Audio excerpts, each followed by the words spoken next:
ഇപ്പോൾ സമൂഹത്തിലെ ഇപ്പോൾ വൈറലായിക്കൊണ്ടിരിക്കുന്നതാണ് ഒരു പെൺകുട്ടി ഒളിച്ചോടി പോകുന്നത് ഭർത്താവിനെ ഇട്ടിട്ട് ഒരു യൂട്യൂബറുടെ ഭാര്യ ഒളിച്ചോടിപ്പോയി എന്ന് പറഞ്ഞ് നമ്മൾ കേൾക്കുന്നുണ്ടല്ലേ.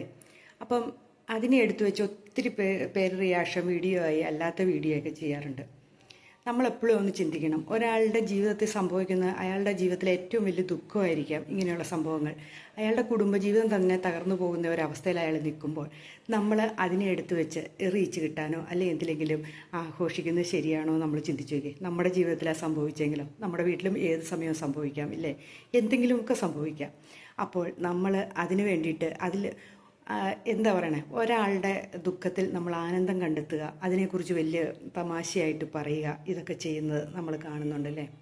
അത് നമ്മുടെ നാട്ടിൽ കൊണ്ടിട്ടോ ഇതുപോലെയുള്ള ആൾക്കാർ ഇഷ്ടം പോലെ ആൾക്കാരുണ്ട്. നമ്മുടെ സമൂഹത്തിലും ഒക്കെ ഇങ്ങനെയുള്ളവരും നമ്മുടെ വീട്ടിലും തന്നെ കാണാം.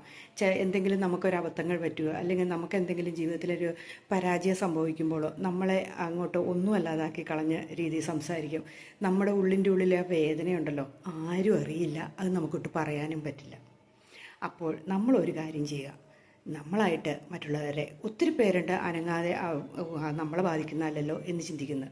ചിലരുണ്ട് അത് കഷ്ടമായിപ്പോയി എന്ന് ചിന്തിക്കുന്നവർ. ചിലരുണ്ട് അവനത് തന്നെ വന്നം അല്ലെ അവൾക്കത് തന്നെ വന്നം എന്ന് ചിന്തിക്കുന്നവർ.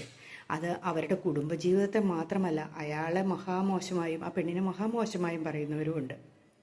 അപ്പോൾ നമുക്കറിയാൻ മേലാത്ത ഒരു കാര്യത്തെക്കുറിച്ച് നമ്മൾ പരമാവധി സംസാരിക്കാതിരിക്കുക. നമുക്കറിയുന്ന കാര്യങ്ങൾ നമുക്ക് എന്തെല്ലാം ഉണ്ടില്ലേ, അത് എടുത്തു വെച്ച് റീച്ച് ഉണ്ടാക്കാനോ കണ്ടന്റ് ഉണ്ടാക്കാനോ ശ്രമിക്കുക. അറിയാത്തതാണെങ്കിൽ വിട്ടുകളഞ്ഞേക്കുക. ഒരാളുടെ ദുഃഖത്തെ പെരുപ്പിക്കാതിരിക്കുന്നതായിരിക്കും ഏറ്റവും നല്ലത്.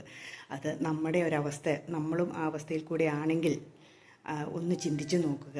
അത് നമുക്ക് എന്തുമാത്രം മനസ്സിന് വേദന ഉണ്ടാക്കുന്നു എന്ന്. ശരിയാണോ, ഒന്ന് ചിന്തിച്ച് നോക്കൂ കേട്ടോ.